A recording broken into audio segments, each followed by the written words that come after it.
اسے لگا کہ زمل کی دوری اس کی محبت کا انکار ہے۔ اسے لگا کہ زمل کو اس میں کوئی دلچسپی نہیں ہے۔ وہ ایک ایسی عورت چاہتا تھا جو اس کی محبت کا جواب اسی شدت سے دے، نہ کہ خوفزدہ ہرنی کی طرح کونے میں دبک جائے۔ وہ چاہتا تھا کہ زمل کے ساتھ اس کے تعلقات میں شدت ہو۔ روز کی تکرار بڑھتی گئی۔ زمل کا ہر بار اسے روکنا ارسلان کو غصہ اور طیش دلا دیتا، اور زمل کا انکار ارسلان کی مردانہ انا کو مجروح کر دیتا۔ دن اسی طرح گزرتے جا رہے تھے۔ ایک دن ارسلان غصے میں تھا۔ بزنس میں نقصان ہوا تھا، اور جب وہ سکون کی تلاش میں زمل کے پاس آیا تو اس نے حسب معمول اسے یہ کہہ کر ٹال دیا کہ کوئی دیکھ لے گا۔ ارسلان کے صبر کا پیمانہ لبریز ہو گیا تھا۔ اگر تمہیں مجھ سے اتنی وحشت ہے زمل، تو جاؤ، میں تمہیں اس قید سے آزاد کرتا ہوں۔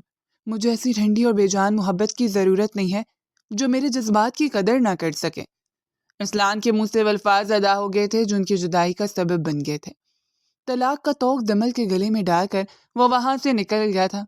اسے لگا تھا کہ اسے سکون مل جائے گا، وہ اپنی مرضی کی زندگی جیے گا، لیکن وہ غلط تھا، بہت غلط۔ اور اب اسے اپنی غلطی کا شدت سے احساس ہو رہا تھا۔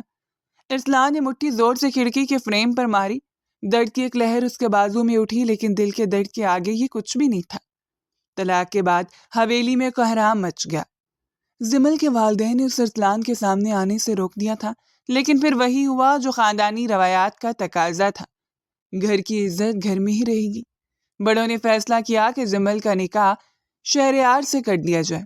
شہریار جو ہمیشہ سے خاموش طبیعت کا تھا، اس نے سر جھکا کر فیصلہ قبول کر لیا، اور زمل، وہ تو جیسے مٹی کی گڑیا تھی، جہاں بٹھا دیا بیٹھ گئی۔ آج زمل کی رخصتی ہوئے 1 ہفتہ گزر چکا تھا، اور یہ 1 ہفتہ ارسلان پر ایک صدی بن کر گزرا تھا۔ اسے اب احساس ہو رہا تھا کہ زمل کی وہ نہ اس کی نفرت نہیں بلکہ اس کی پاکیزگی تھی۔ وہ جس ارسلان نے غرور اور بے رخی سمجھا، وہ دراصل اس کی حیا تھی، اور اب وہی حیا، وہی نزاکت، وہی سب کچھ شہریار کا مقدر بن چکا تھا۔ ارسلان نے دوبارہ شیش محل کی طرف دیکھا۔ روشنی ابھی تک جل رہی تھی۔ اس کے ذہن میں پھر وہی منظر گھومنے لگا جو اس نے خواب میں دیکھا تھا۔ کیا شہریار بھی میری طرح بے صبر ہے؟ اس نے خود غلامی کی؟ نہیں، شہریار نرم مزاج ہے، وہ اسے سمجھے گا۔ اور زمل ایک جلن تھی جو اسے اندر سے راگ کر رہی تھی۔ زمل کا وہ جملہ اس کے کانوں میں گونج رہا تھا جو اس نے بھی خواب میں سنا تھا۔ شہریار کو پورا حق ہے اب مجھ پر۔ وہ کمرے میں ٹہلنے لگا، سگریٹ سلگائی اور گہرا کش لیا۔ دھواں اس کے پھیپھڑوں میں اترا، لیکن سکون پھر بھی نہیں ملا۔ اچانک دروازے پر دستک ہوئی۔ کون؟ ارسلان کی آواز بھاری تھی۔ صاحب جی، میں ہوں، کریم، ملازم کی ڈری ہوئی آواز سے۔ آ جاؤ۔ کریم اندر داخل ہوا، ہاتھ میں کافی کی ٹرے تھی۔ وہ جانتا تھا کہ صاحب رات کو جاگتے ہیں اور کافی مانگتے ہیں۔ ڈک دو ادھر، ارسلان نے اشارہ کیا۔ کریم نے ٹرے میز پر رکھی اور جانے کے لیے مڑا، پھر کچھ ہچکچاتے ہوئے رک گیا۔ صاحب، وہ چھوٹے صاحب نے ڈرائیور کو صبح جلدی گاڑی تیار کرنے کا کہا ہے۔ ارسلان چونکا۔ کیوں؟ کہاں جانا ہے انہیں؟ وہ زمل بی بی کی طبیعت کچھ خراب ہے شاید، یا وہ انہیں سیر کے لیے لے جا رہے ہیں۔ کہہ رہے تھے کہ شمالی علاقوں کی طرف جائیں گے کچھ دن کے لیے۔ ارسلان کے ہاتھ سے سگریٹ چھوٹ کر قالین پر گری۔ اس نے فوراً اسے پاؤں سے مسل لیا۔ شمالی علاقے وہ جگہ تھی جہاں ارسلان نے زمل کو لے جانے کا وعدہ کیا تھا، ہنی مون کے لیے۔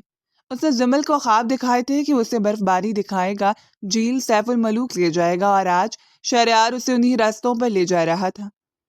ٹھیک ہے، جاؤ تم، ارسلان نے بمشکل کہا۔ کریم کے جانے کے بعد ارسلان صوفے پر ڈھسا گیا۔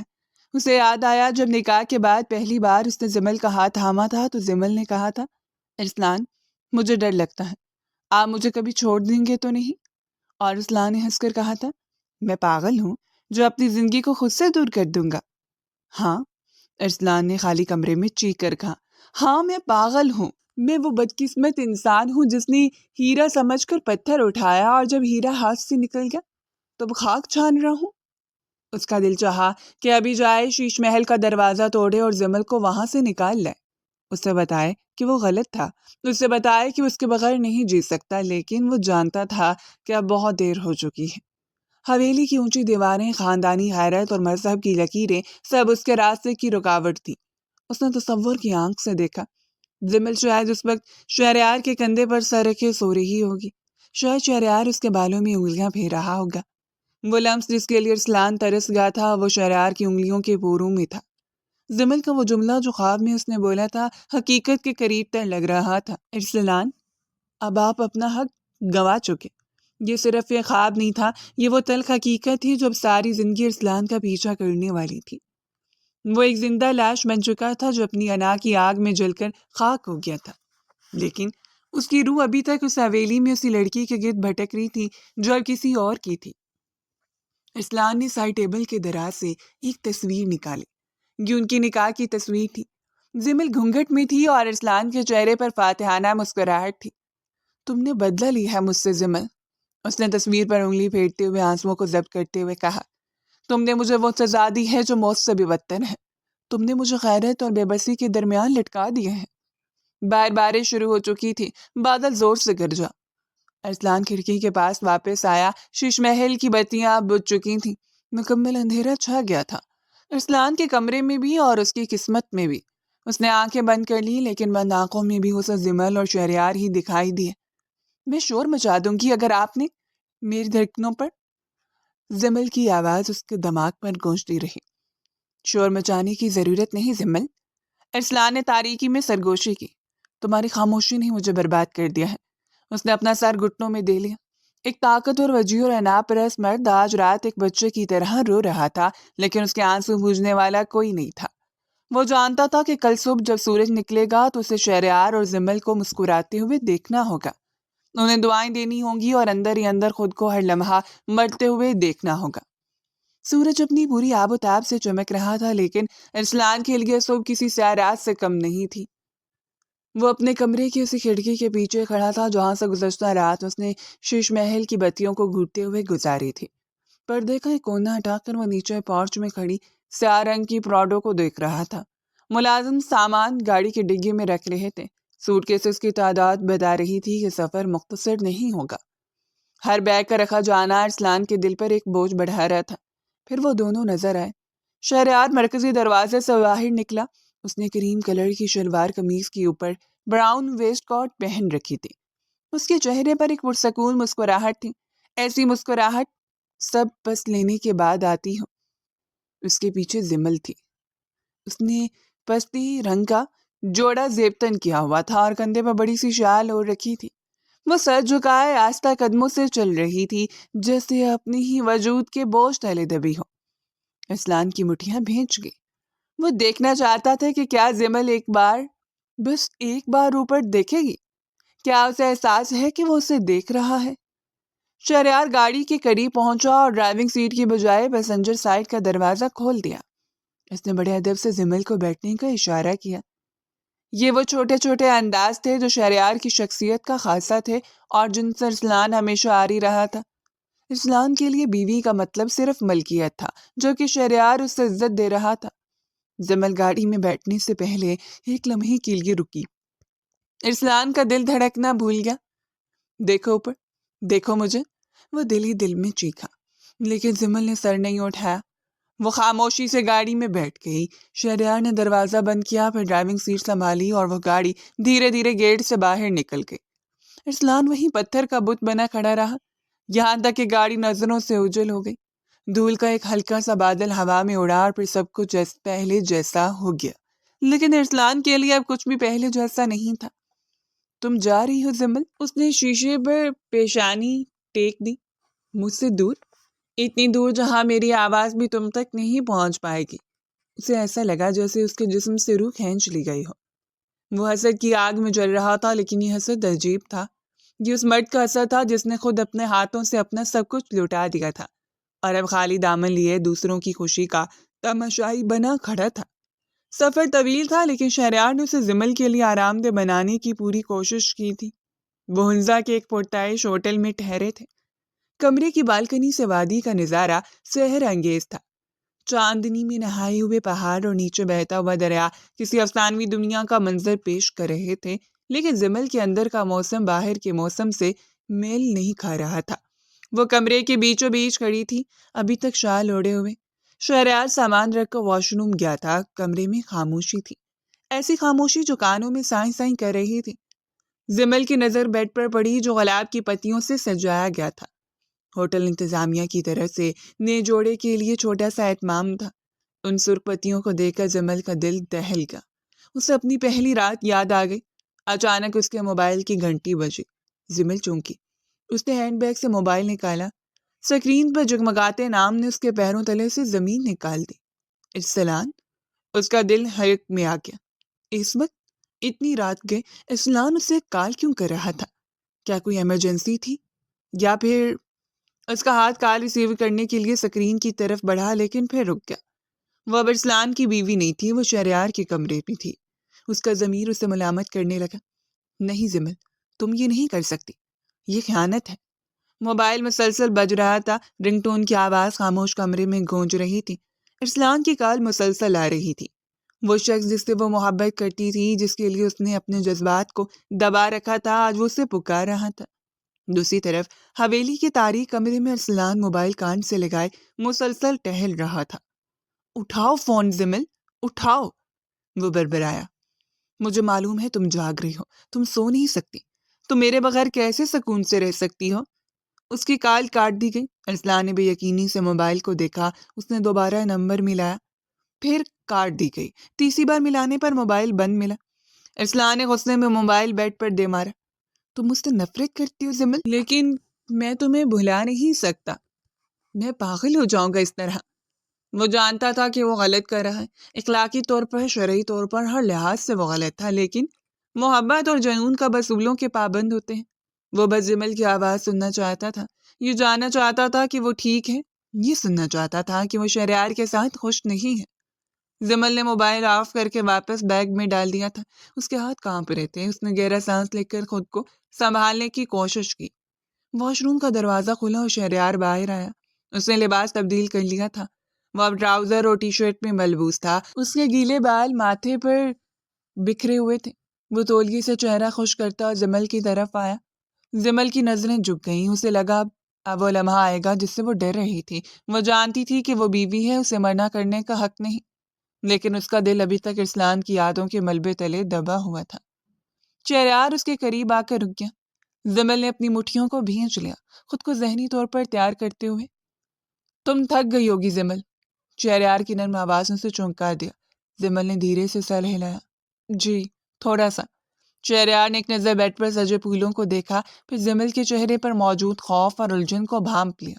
وہ مسکرایا، لیکن اس مسکراہٹ میں کوئی طنز یا ہوس نہیں تھی، بلکہ ایک عجیب سی اداسی اور سمجھداری تھی۔ جمل، ادھر دیکھو میری طرف۔ جمل نے ڈرتے ڈرتے نظریں اٹھائیں۔ شہریار کی آنکھوں میں سکون تھا۔ میں جانتا ہوں کہ یہ سب تمہارے لیے کتنا مشکل ہے، شہریار نے نرمی سے کہا۔ یہ شادی، یہ حالات، سب کچھ بہت اچانک ہوا ہے، اور میں یہ بھی جانتا ہوں کہ دل کے معاملات اتنی جلدی نہیں بدلتے۔ جمل کی آنکھیں حیرت سے پھیل گئیں۔ کیا وہ جانتا تھا؟ کیا اسے ارسلان کی محبت کا علم تھا؟ شہریار نے جیب میں ہاتھ ڈالتے ہوئے کھڑکی کی طرف رخ کیا۔ میں ارسلان بھائی جیسا نہیں ہوں۔ میں جانتا ہوں کہ وہ تم سے بہت محبت کرتے تھے، بس ان کا طریقہ غلط تھا، اور شاید تم بھی۔ وہ ایک لمحے کو رکا، پھر پلٹ کر بولا، میں تمہارے اوپر کوئی حق نہیں جتاؤں گا جمل، جب تک تم خود مجھے وہ حق نہ دو۔ جمل کے لبوں سے بے اختیار نکلا، شہریار۔ ہاں جمل۔ وہ اس کے قریب آیا، لیکن ایک فاصلہ برقرار رکھا۔ تمہیں جتنا وقت چاہیے ہوگا میں دوں گا، ہفتہ، مہینہ، سال، جب تک تمہارا من نہیں چاہے گا، جب تک تم اپنے ماضی کے بوجھ سے آزاد ہو کر دل سے میری طرف نہیں آؤ گی، میں تمہارے قریب نہیں آؤں گا۔ میں تمہارا جسم نہیں، تمہارا دل چاہتا ہوں، اور میں جانتا ہوں کہ دل زبردستی نہیں جیتے جاتے۔ اس نے بیڈ سے ایک تکیہ اور کمبل اٹھایا۔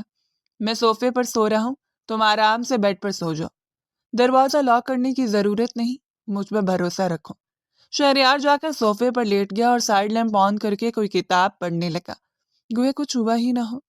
جمل وہیں کھڑی رہ گئی، اس کی آنکھوں میں نمی تیرنے لگی۔ اس نے زندگی میں مرد کی دو صورتیں دیکھی تھیں، ایک ارسلان جس کی محبت آگ کی طرح تھی، جو جلاتا تھا، جو اپنا حق چھیننا جانتا تھا، جو انکار سننے کا روادار نہیں تھا۔ ارسلان کے لیے محبت کا مطلب ملکیت و تسلط تھا، اور دوسرا شہریار جو پانی کی طرح پرسکون تھا، جس کی محبت میں ٹھنڈک تھی، تحفظ تھا، اور سب سے بڑھ کر عزت تھی۔ اس لمحے جمل کے دل میں شہریار کے لیے ایک ایسی عزت پیدا ہوئی جو شاید محبت سے بھی زیادہ مضبوط تھی۔ ارسلان نے اسے عورت سمجھا تھا، شہریار نے اسے انسان سمجھا تھا۔ شہریار کی اس مردانگی نے، اس ضبط نے زمل کو قائل کر لیا تھا۔ اسے احساس ہوا کہ اصل طاقت چیخنے چلانے یا زبردستی کرنے میں نہیں، بلکہ اپنے جذبات پر قابو پانے اور دوسرے کو سپیس دینے میں ہے۔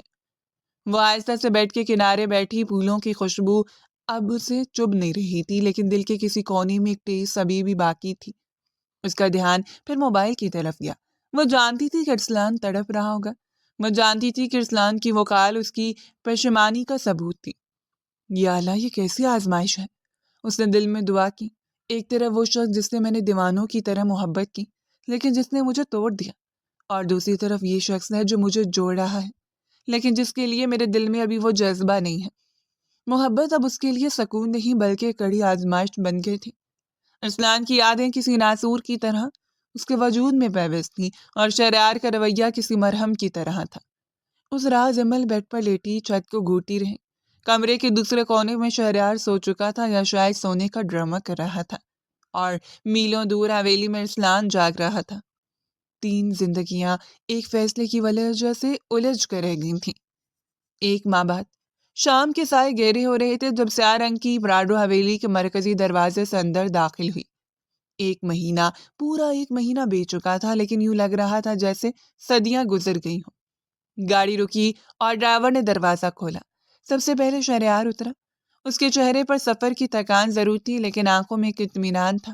اس نے مڑ کر زمل کو اترنے میں مدد دی، اور زمل وہ پرانی ڈری سہمی زمل نہیں لگ رہی تھی۔ ہنزا کی ٹھنڈی ہواؤں، سکردو کی خاموش جھیلوں، اور سب سے بڑھ کر شہریار کی بے لوث رفاقت نے اس کے اندر کا خوف ختم کر دیا تھا۔ اس کا رنگ نکھر کر گلابی ہو چکا تھا۔ آنکھوں میں جو ویرانی تھی وہ اب ایک پرسکون چمک میں بدل گئی تھی۔ اس نے ہلکے نیلے رنگ کا لباس پہن رکھا تھا جو اس کے نکھار کو مزید بڑھا رہا تھا۔ ان دونوں کے درمیان اب وہ گھٹن زدہ خاموشی نہیں تھی جو شادی کی پہلی رات تھی۔ اس 1 مہینے میں شہریار نے اپنے وعدے کی لاج رکھی تھی۔ اس نے زمل کو چھوا تک نہیں تھا، مگر اس کی روح کو اپنے اخلاق سے چھو لیا تھا۔ وہ دوست بن گئے تھے، ایسے دوست جو ایک دوسرے کی خاموشی کو بھی سمجھتے تھے۔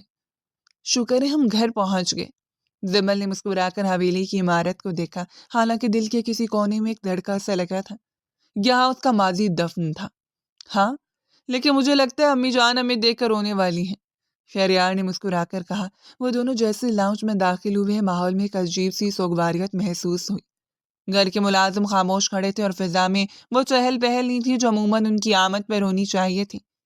تائی جان سیڑھیوں سے اترتی نظر آئیں، ان کا چہرہ اترا ہوا تھا اور آنکھیں سوجی ہوئی تھیں۔ امی، شہریار آگے بڑھا، انہیں گلے لگایا۔ آ گئے تم لوگ؟ تائی جان کی آواز رندی ہوئی تھی۔ انہوں نے زمل کے سر پر ہاتھ رکھا، لیکن ان کی توجہ کہیں اور تھی۔ سب خیریت تو ہے امی؟ گھر میں اتنی خاموشی کیوں ہے؟ شہریار نے تشویش سے پوچھا۔ تائی جان کی آنکھوں سے آنسو چھلک پڑے۔ کیا خیریت بیٹا؟ جب سے تم لوگ گئے ہو اس گھر کی خوشیاں بھی جیسے روٹ گئی ہیں۔ ارسلان کا نام سنتے ہی زمل کا دل ایک لمحے کے لیے رک سا گیا۔ اس نے بے اختیار مٹھی بھینچ لی۔ کیا ہوا ارسلان بھائی کو؟ شہریار گھبرا گیا۔ بخار، شدید بخار، تائی جان نے روتے ہوئے کہا۔ پچھلے 20 دن سے وہ بستر سے نہیں اٹھا۔ ڈاکٹرز کہہ رہے ہیں کہ یہ کوئی ذہنی دباؤ ہے، کوئی ٹینشن ہے جو اسے اندر سے کھائے جا رہی ہے۔ وہ نہ کچھ کھاتا ہے نہ پیتا ہے، بس چھت کو گھورتا رہتا ہے۔ دوائیاں بھی اثر نہیں کر رہی بیٹا۔ میرا شیر جیسا بیٹا ہڈیوں کا ڈھانچہ بن گیا ہے۔ شہریار کے پیروں تلے سے زمین نکل گئی۔ وہ ارسلان سے بے پناہ محبت کرتا تھا۔ میں بھی دیکھ کر آتا ہوں انہیں۔ وہ بیگ وہیں چھوڑ کر سیڑھیوں کی طرف بھاگا۔ تائی جان دبی دبی آواز میں رو رہی تھیں۔ زمل وہیں کھڑی رہ گئی۔ ارسلان بیمار تھا، اس کے جانے کے غم میں، پچھتاوے میں، یا حسد میں؟ زمل کے دل میں ایک تیز سی اٹھی تھی۔ تم نے خود سزا چنی ہے ارسلان، اس نے دل ہی دل میں اس غیر مرئی وجود سے مخاطب ہو کر کہا جو اوپر کمرے میں پڑا تھا۔ تم نے میری محبت کو ٹھکرایا تھا، میری پاکیزگی کو اپنی انا کی بھین چڑھایا تھا۔ آج اگر تم تڑپ رہے ہو تو یہ قدرت کا انصاف ہے۔ اس نے گہرا سانس لیا۔ اس نے اپنے اندر پیدا ہونے والی ہمدردی کی لہر کو سختی سے دبایا اور اپنے کمرے کی طرف بڑھ گئی۔ وہ اب کمزور نہیں بڑھنا چاہتی تھی۔ ارسلان کے کمرے میں حفصہ اور ادویات کی بو پھیلی ہوئی تھی۔ کھڑکیاں بند تھیں اور پردے گرے ہوئے تھے۔ بیڈ پر لیٹا ہوا شخص ارسلان کم اور ارسلان کا سایہ زیادہ لگ رہا تھا۔ اس کی داڑھی بڑھی ہوئی تھی، آنکھیں گڑھوں میں دھل چکی تھی اور انگل زرد تھی۔ بھائی، شہریار اس کے قریب پہنچا، اس کا ہاتھ تھاما۔ اس کا ہاتھ آگ کی طرح تپ رہا تھا۔ ارسلان نے بوجھل پلکیں اٹھائیں، دھندلی نظروں نے شہریار کو دیکھا۔ شہریار، اس کی آواز خشک پتوں کی طرح سرسرائی۔ میں آ گیا ہوں بھائی، آپ نے اپنی کیا حالت بنا لی ہے؟ شہریار کی آنکھوں میں آنسو آ گئے۔ ارسلان کی نظریں شہریار کے پیچھے دروازے کی طرف گئیں۔ وہ کسی اور کو ڈھونڈ رہا تھا۔ وہ آئی ہے؟ ارسلان نے بمشکل پوچھا۔ شہریار سمجھ گیا کہ اشارہ زمل کی طرف ہے۔ ہاں بھائی، زمل بھی ساتھ آئی ہے، ہم واپس آ گئے ہیں، اب آپ ٹھیک ہو جائیں گے۔ زمل کا نام سنتے ہی جیسے ارسلان کے مردہ جسم میں بجلی دوڑ گئی۔ اس کی آنکھوں میں ایک عجیب سی چمک آ گئی، آنکھوں سے ایک جنون چلکنے لگا۔ اس نے گہرا سانس لیا، جیسے ہوا میں موجود زمل کی خوشبو کو محسوس کرنے کی کوشش کر رہا ہو۔ زمل واپس آ گئی؟ اس کے ہونٹوں پر ایک تھکی ہوئی لیکن پراسرار مسکراہٹ ابھری، جسے شہریار اپنی پریشانی میں دیکھ نہ سکا، ورنہ وہ ضرور ٹھٹک جاتا۔ 2 دن بعد زمل کے واپس آتے ہی جیسے ارسلان کو نئی زندگی مل گئی تھی۔ اس نے دوا کھانا شروع کر دی تھی، کھانا مانگنے لگا تھا اور 2 دن کے اندر ہی وہ اپنے پیروں پر کھڑا ہونے کے قابل ہو گیا تھا۔ ڈاکٹرز بھی حیران تھے کہ جو شخص اتنے دنوں سے بستر پر تھا، اب اس میں اچانک اتنی ریکوری کیسے ہوئی۔ تاہم اب ارسلان بہتر تھا اور سب کی پریشانی کم ہوئی تھی۔ شام کا وقت تھا، شہریار کسی کام سے باہر گیا ہوا تھا۔ دائی جان کچن میں ملازموں کو ہدایات دے رہی تھیں۔ زمل اپنے کمرے سے نکل کر لائبریری کی طرف جا رہی تھی تاکہ کوئی کتاب لے سکے۔ وہ گیلری سے گزر رہی تھی جب اسے محسوس ہوا کہ کوئی اس کا پیچھا کر رہا ہے۔ وہ پلٹنے ہی والی تھی کہ ایک سائے نے اس کا راستہ روک لیا۔ ارسلان؟ زمل کا سانس حلق میں اٹک گیا۔ ہلکے سے اس کے منہ سے ارسلان کا نام نکلا۔ ارسلان ابھی بھی کمزور لگ رہا تھا، لیکن اس کی آنکھوں میں وہی پرانی وحشت تھی، وہی حاکمانہ انداز جو زمل کو خوف زدہ کر دیتا تھا۔ لیکن آج زمل کی آنکھوں میں خوف نہیں تھا۔ کیسی ہو زمل؟ ارسلان کی آواز بھاری تھی، وہ اس کے بہت قریب کھڑا تھا۔ زمل نے خود کو سنبھالا اور باوقار لہجے میں کہا، میں ٹھیک ہوں ارسلان بھائی، راستہ چھوڑے، مجھے جانا ہے۔ ارسلان بھائی؟ ارسلان نے تلخی سے ہنس کر دہرایا، مت پکارو مجھے اس رشتے سے، میرا اور تمہارا رشتہ روح کا ہے زمل۔ تم جانتی ہو کہ میں نے 1 مہینہ کیسے گزارا ہے، ہر پل موت کی دعا مانگی ہے، لیکن تمہاری واپسی کی امید نے مجھے زندہ رکھا۔ وہ امید ختم ہو چکی ہے ارسلان صاحب، زمل نے سختی سے کہا۔ جس دن آپ نے مجھے طلاق دی تھی، اسی دن آپ نے مجھے مار دیا تھا۔ اب جو آپ کے سامنے کھڑی ہے وہ شہریار کی بیوی ہے۔ نہیں، ارسلان نے غرا کر کہا اور ایک قدم مزید آگے بڑھایا۔ زمل پیچھے ہٹ کر دیوار سے جا لگی۔ تم صرف میری ہو زمل، وہ طلاق دینا غصے کا فیصلہ تھا، وہ میری غلطی تھی۔ میں مانتا ہوں میں نے ظلم کیا، لیکن دیکھو میں جل رہا ہوں، میں ختم ہو رہا ہوں تمہارے بغیر۔ میں تمہیں اب بھی چاہتا ہوں زمل، پہلے سے بھی زیادہ۔ زمل کو اس کی باتوں سے گن آ رہی تھی۔ چاہتے ہیں؟ آپ صرف اپنی انا کی تسکین چاہتے ہیں۔ آپ کو برداشت نہیں ہو رہا کہ وہ کھلونا جسے آپ نے توڑ کر پھینک دیا تھا، اسے کسی اور نے جوڑ کر سجا لیا ہے۔ ارسلان نے اس کی بات سنی انسنی کر دی۔ وہ جنون کی کیفیت میں تھا۔ تم شہریار کو چھوڑ دو زمل، اسے طلاق لے لو، میں سب سنبھال لوں گا، میں سب سے بات کروں گا، میں دنیا سے لڑ لوں گا، بس تم ایک بار ہاں کہہ دو، میں تمہیں ہمیشہ خوش رکھوں گا، میں تمہاری پوجا کروں گا۔ وہ کہتے کہتے جذبات میں بہہ گیا۔ اس نے اپنا کامتا ہوا ہاتھ اٹھایا اور زمل کے چہرے کو چھونے کی کوشش کی، پھر اس کا بازو پکڑ کر اسے اپنی طرف کھینچنے کی کوشش کی۔ آ جاؤ میرے پاس زمل، اس اجنبیت کو ختم کر دو۔ وہ بار بار اسے خود سے لگا رہا تھا۔ زمل خود کو چرانے کی کوشش کر رہی تھی، لیکن اس کا جنون حد سے سوا تھا۔ چٹاخ! ایک زوردار تھپڑ کی گونج پورے کوریڈور میں پھیل گئی۔ ارسلان کا چہرہ ایک طرف کو مڑ گیا۔ وہ شوق میں تھا، اسے یقین نہیں آ رہا تھا کہ وہ شرمیلی ڈرپوک زمل اس پر ہاتھ بھی اٹھا سکتی ہیں۔ اس کے گال پر زمل کی انگلیوں کے سرخ نشان ابھر آئے تھے۔ زمل کا پورا وجود غصے سے کانپ رہا تھا، اس کی آنکھوں سے شعلے نکل رہے تھے۔ تمہاری ہمت کیسے ہوئی؟ زمل نے دانت پیس کر کہا۔ اس کی آواز دھیمی لیکن انتہائی خطرناک تھی۔ تم نے مجھے سمجھا کیا ارسلان؟ کوئی بے جان چیز، کوئی پالتو جانور جسے جب چاہا دھتکار دیا اور جب چاہا پکار لیا۔ ارسلان نے اپنا گال سہلاتے ہوئے اسے دیکھا۔ زمل میں خاموش۔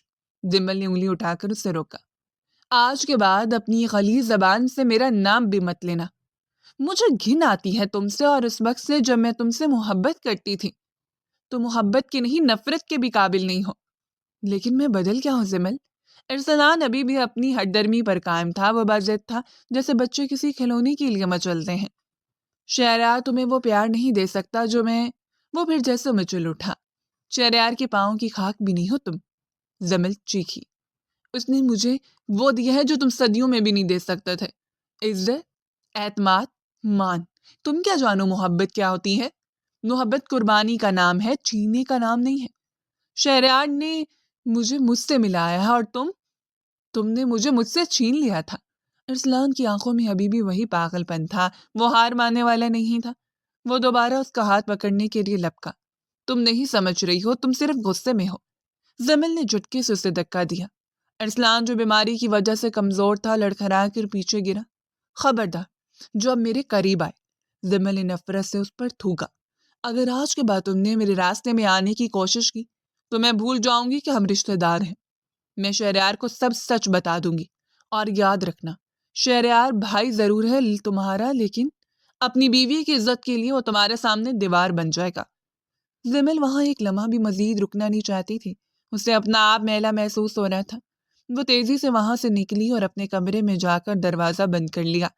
دروازہ بند ہوتے ہی وہ وہیں فرش پر بیٹھ گئی اور پھوٹ پھوٹ کر رو پڑی۔ یہ آنسو ارسلان کے لیے نہیں تھے، یہ اس افسوس کے آنسو تھے کہ اس نے اپنی زندگی کے خوبصورت ترین سال ایک ایسے شخص کی چاہت میں ضائع کر دیے جو اتنا گھٹیا اور خودغرض تھا۔ مجھے معاف کر دو شہریار، اس نے سسکتے ہوئے کہا۔ مجھے نہیں پتا تھا کہ میرا ماضی اتنا بھیانک بن کر سامنے آئے گا۔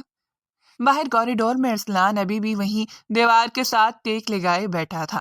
اس کے گال پر تھپڑ کی جلن تھی، لیکن اس کے دل میں لگی آگ اس سے کہیں زیادہ تیز تھی۔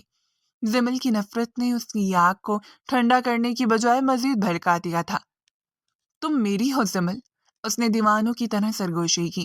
چاہے نفرت کرو یا محبت، رہو گی تم میری ہی۔ شہریار کو راستے سے ہٹنا ہوگا۔ اس کی آنکھوں میں ایک شیطانی منصوبہ جنم لے رہا تھا۔ وہ تھپڑ اسے اپنی توہین لگا تھا، اور اب یہ معاملہ محبت سے زیادہ انا کا بن چکا تھا۔ سر میں شدید درد کی لہروں کے ساتھ زمل کی آنکھ کھلی۔ اس کے ذہن میں دھند تھی، جیسے وہ کسی گہرے کنویں سے باہر آ رہی ہو۔ اس نے اٹھنے کی کوشش کی، لیکن اسے محسوس ہوا کہ وہ اپنے جانے پہچانے کمرے میں نہیں ہے۔ یہ ایک اجنبی جگہ تھی، ایک چھوٹا سا فلیٹ جس میں پرانی سیلن زدہ بو بسی ہوئی تھی۔ کھڑکیوں میں موٹے پردے تنے ہوئے تھے، جس سے دن اور رات کا اندازہ لگانا مشکل تھا۔ ہوش آ گیا میری جان کو۔ کمرے کے کونے سے ابھرتی ہوئی وہ مانوس اور نفرت انگیز آواز زمل کے وجود میں سنسناہٹ دوڑ گئی۔ زمل نے جھٹکے سے سر موڑا۔ سامنے کرسی پر ارسلان بیٹھا تھا۔ اس کے ہاتھ میں کافی کا مگ تھا اور چہرے پر ایک فاتحانہ مسکراہٹ پھیلی ہوئی تھی۔ تم؟ زمل بستر سے اٹھی اور پیچھے ہٹی۔ میں کہاں ہوں اور تم مجھے یہاں کیوں لائے ہو؟ ارسلان اطمینان سے اٹھا اور اس کی طرف بڑھا۔ یہ ہمارا نیا گھر ہے زمل، وہ جنت جو میں نے ہم دونوں کے لیے بنائی ہے۔ یہاں کوئی شہریار نہیں ہوگا، کوئی خاندان نہیں ہوگا، کوئی رکاوٹ نہیں ہوگی، صرف میں اور تم ہوں گے۔ زمل کو یاد آیا، وہ بازار سے نکل رہی تھی جب ایک وین اس کے قریب آ کر رکی تھی۔ کسی نے اسے کھینچا تھا اور پھر رومال اس کے منہ پر رکھا گیا تھا۔ تم پاگل ہو گئے ہو ارسلان، زمل چیخی۔ یہ جرم ہے، اغوا کیا ہے تم نے مجھے۔ شہریار تمہیں چھوڑے گا نہیں۔ شہریار؟ ارسلان نے حقارت سے مگ میز پر پٹکا۔ بھول جاؤ اسے، وہ اب تک رو رو کر ہلکان ہو چکا ہوگا۔ اسے لگ رہا ہوگا کہ تم بھاگ گئی ہو یا اغوا ہو گئی ہو، اور میں تو یہاں تمہارے ساتھ ہوں، تمہیں منانے کے لیے، تمہیں اپنا بنانے کے لیے۔ وہ زمل کے قریب آیا اور اس کے کندھے تھام لیے۔ زمل پلیز میری بات مان لو، ضد چھوڑ دو۔ دیکھو میں نے تمہارے لیے کیا کچھ نہیں کیا۔ میں نے اپنی غیرت، اپنا خاندان، اپنا بھائی، سب کچھ داؤ پر لگا دیا، صرف تمہارے لیے۔ ایک بار ہاں کہہ دو، ہم یہاں سے بہت دور چلے جائیں گے، ایک نئی زندگی شروع کریں گے۔ زمل کی آنکھوں میں آنسو نہیں، آگ تھی جو سب کو جلا کر خاک تر کرنا چاہتی تھی۔ اس نے پوری قوت جمع کی اور ارسلان کے چہرے پر تھوک دیا۔ ارسلان ساکت رہ گیا، اسے یقین نہیں آیا۔ تھو ہے تمہاری محبت پر اور تمہاری اس گھٹیا سوچ پر، زمل نے نفرت سے کہا۔ تم نے یہ سوچ بھی کیسے لیا ارسلان کہ میں تمہارے ساتھ چلوں گی؟ تم انسان ہی درندے ہو۔ اگر شہریار مجھے چھوڑ بھی دے، اگر وہ مجھے دھتکار بھی دے، تب بھی میں تمہارے پاس نہیں آؤں گی۔ میں مرنا پسند کروں گی، لیکن تمہارے ساتھ جینا میری روح کو گوارا نہیں۔ ارسلان نے چہرے سے تھوک صاف کیا۔ اس کی آنکھوں میں وحشت اتر آئی۔ اس نے زمل کا جبڑا سختی سے دبوچ لیا۔ بہت غرور ہے نا تمہیں اپنی پاکیزگی پر، اپنی وفاداری پر۔ یہیں رہو گی تم اسی قید میں جب تک تمہارا یہ غرور نہیں ٹوٹتا، جب تک تم بھیک مانگ کر میرے پاس نہیں آتی میں تمہیں یہاں سے ہلنے بھی نہیں دوں گا۔ اس نے زمل کو دھکا دیا اور کمرے سے باہر نکل گیا۔ باہر سے دروازہ لاک ہونے کی آواز آئی۔ زمل فرش پر گر گئی، لیکن اس بار اس نے رونا نہیں تھا۔ اس نے تہیہ کر لیا تھا کہ وہ اس قید سے نکلے گی اور ارسلان کے اصلی چہرے کو دنیا کے سامنے لائے گی۔ حویلی میں قیامت کا سما تھا۔ زمل کو غائب ہوئے 24 گھنٹے گزر چکے تھے۔ شہریار کی حالت پاگلوں جیسی تھی۔ وہ پولیس اسٹیشن، ہسپتالوں، ہر ممکن جگہ کی خاک چھان چکا تھا۔ تائی جان مسلح پر بیٹھی دعائیں مانگ رہی تھیں۔ لاؤنج میں ارسلان داخل ہوا۔ اس نے اپنے کپڑے جان بوجھ کر میلے کیے ہوئے تھے اور چہرے پر مصنوعی پریشانی سجا رکھی تھی۔ کچھ پتہ چلا؟ تائی جان نے تڑپ کر پوچھا۔ نہیں امی، ارسلان نے سر جھکا کے جھوٹ بولا۔ میں نے شہر کا کونا کونا چھان مارا ہے۔ پولیس کہہ رہی ہے کہ شاید وہ اپنی مرضی سے… بکواس بند کرو، شہریار دھاڑا۔ اس کی آنکھیں سرخ تھیں۔ میری زمل ایسی نہیں ہے، وہ کہیں نہیں گئی، اسے کوئی لے گیا ہے، اور جو بھی اسے لے گیا ہے میں اسے زندہ زمین میں گاڑ دوں گا۔ ارسلان نے دل ہی دل میں شہریار کی بے بسی کا مذاق اڑایا۔ ڈھونڈتے رہو بھائی، وہ میری ملکیت ہے۔ 2 دن گزر گئے۔ ارسلان دن میں 2 بار آتا، کھانا رکھ کر چلا جاتا اور زمل کو اپنی محبت کا یقین دلانے کی کوشش کرتا، لیکن زمل خاموش رہتی۔ وہ موقع کی تلاش میں تھی۔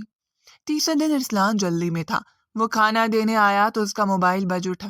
وہ فون پر بات کرتی لاپرواہی سے دروازہ کھلا چھوڑ کر کچن کی طرف پانی لینے مڑا۔ یہی وہ لمحہ تھا۔ زمل نے جوتوں کی پرواہ کیے بغیر دوڑ لگا دی۔ زمل؟ ارسلان پیچھے چیخا، لیکن زمل سیڑھیاں پھلانگتی ہوئی نیچے اتر گئی۔ وہ گلی میں آئی اور اندھا دھند بھاگنے لگی۔ اس نے پیچھے مڑ کر نہیں دیکھا۔ اس کے پاؤں زخمی ہو گئے تھے، سانس پھول رہی تھی، دوپٹہ کہیں گر گیا تھا، لیکن وہ رک نہیں سکتی تھی۔ ایک رکشے والے نے اس کی حالت دیکھ کر بریک لگائی۔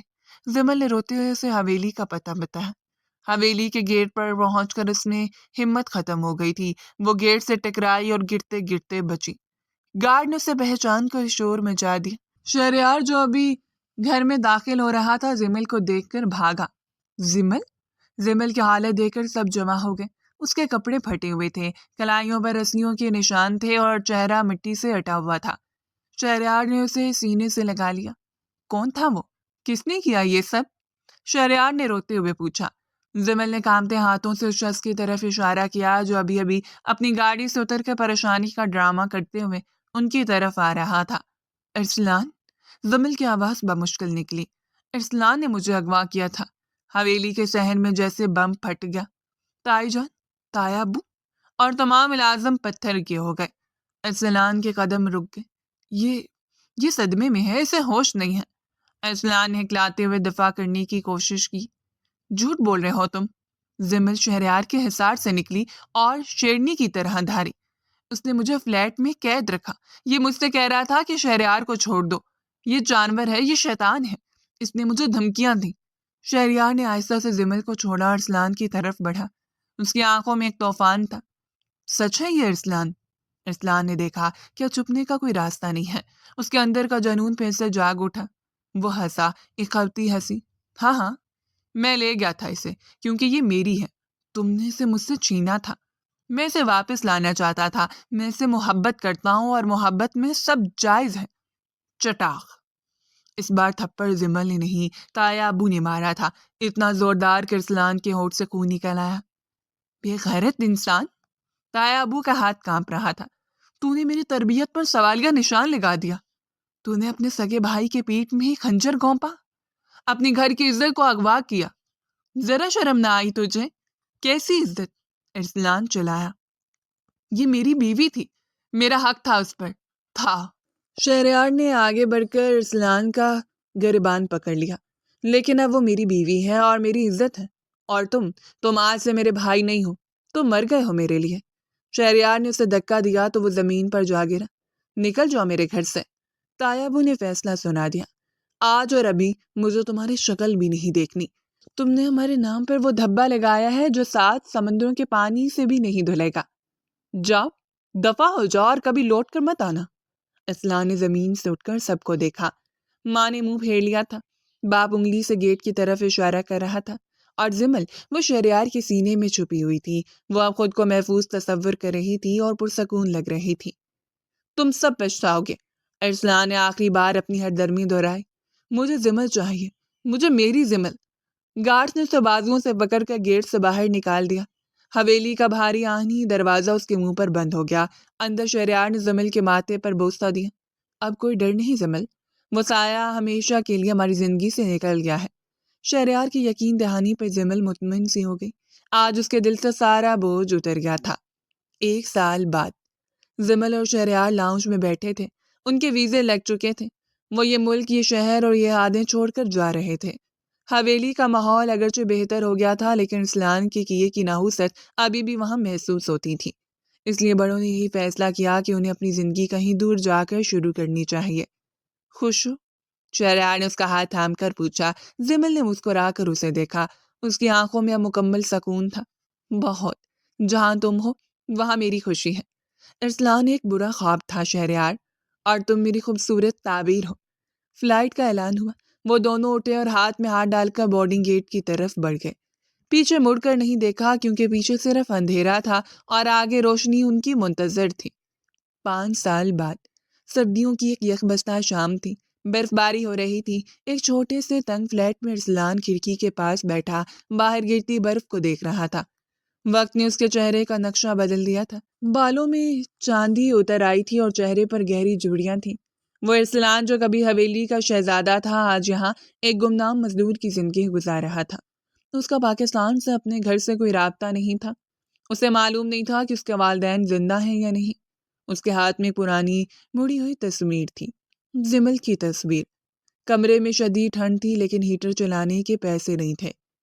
تم نے صحیح کہا تھا زمل، اس نے کانپتی ہوئی آواز میں خالی کمرے سے کہا۔ محبت جینے کا نام نہیں ہے۔ میں جیت کر بھی ہار گیا۔ اسے اب سمجھ آ رہی تھی کہ شہریار کیوں جیت گیا تھا۔ شہریار نے قربانی دی تھی اور ارسلان نے صرف اپنی خواہش کی پیروی کی تھی۔ اس کی خود غرضی نے اسے اس تنہائی کے جہنم میں لا پھینکا تھا۔